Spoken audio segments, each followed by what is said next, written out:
like an anchor store at a mall. I said, what?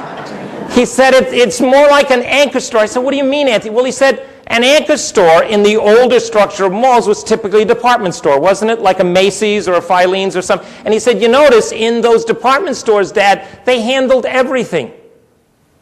You could buy mattresses, you could buy outdoor tools, you could buy clothing, you could buy toys. It served a number of your needs. I said, yeah. Well, he said, it seems to me that for a number of people today, the church is more like a boutique. It sounded pretty intriguing. And I said, what do you mean, Anthony? And he said, you only go to a boutique. For example, Dad, at the Emerald Square Mall, there may well be a kiosk at Christmas to service particular needs. You only go to that boutique for a special need. I had to commend Anthony for what I thought was an incredible metaphor, that with the demographic shift out to suburbs, sometimes in semi-rural settings, the experience that a number of us had in an older setting in which Catholic culture was so prominent was no longer the same. Now compound that with the experience of life in 2010 America. Most people report more harried at work than a previous generation, that their lives are filled with a multitude of things. It's so hard to stay on top of it. And you can see it in the very young as well. I have students who come into my classroom with earbuds attached. They move into my classroom texting. You have seen it, have you not? And as soon as the class is over, it's back. There are young people who say they even keep their cell phones on during the night lest they miss a text.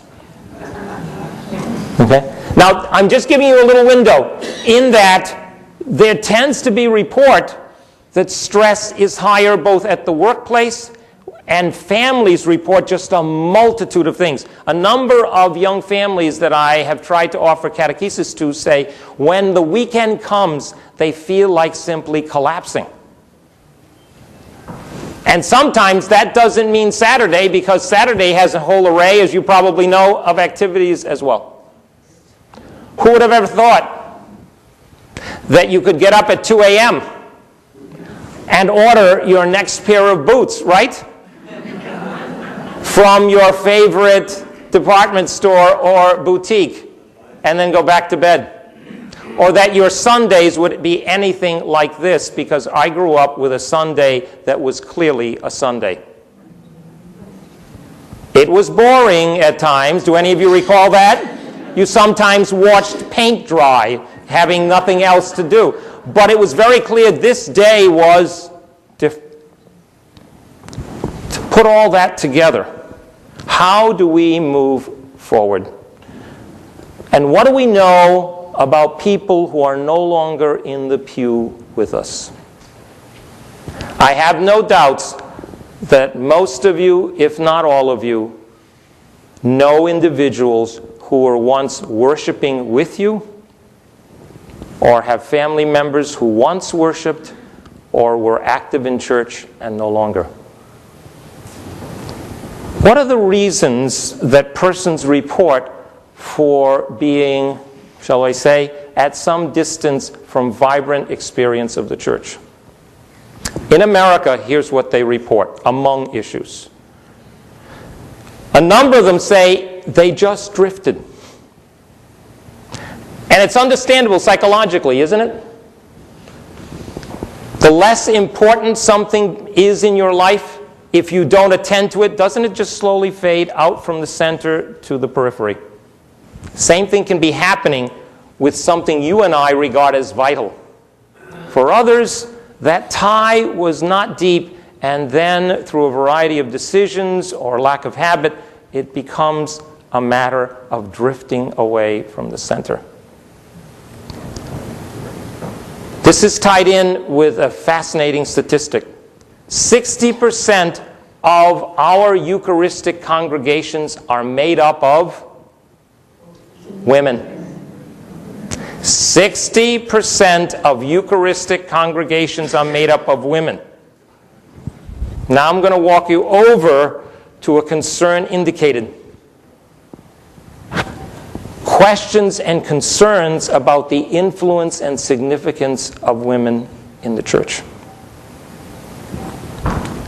How does that all fit? A few years ago, for the first time in America, the majority of students pursuing an undergraduate degree were women. The majority. Well, that's a knowledge revolution and critical thinking revolution that occurs. And all of that energy is there. And from the time I started college teaching to now, have I seen an abundance of fields open up to women that were formerly considered only for men. Yeah. But here's a question.